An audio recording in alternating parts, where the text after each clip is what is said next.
How do we do school here? Do we get off the bus in the morning and all the kids have a common expectation of what's going to happen throughout the day? You get off the bus in the morning and all the adults know that there's common expectations.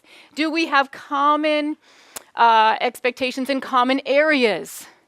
One of the easiest things you can do in looking at handling common expectations for common areas is sit down and say, how do we do recess?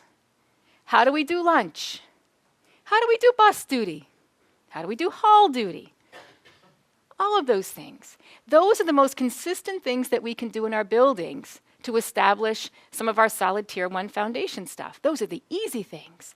All classrooms are going to look a little different, but our common areas should be pretty much the same. It's going to look different in high school, middle school, elementary, or K2, but it can pretty much be the same. It shouldn't be whoever's on duty at recess time as to what's allowed and what's not allowed. Those are the things that break down our system that come into our classrooms. So it's important that we tackle that stuff first. Thanks for watching, and I hope you found this video helpful. If you did, make sure to like and subscribe so you never miss another video. I speak and consult on school behavior, and I love to help districts solve some of these problems. See you next time.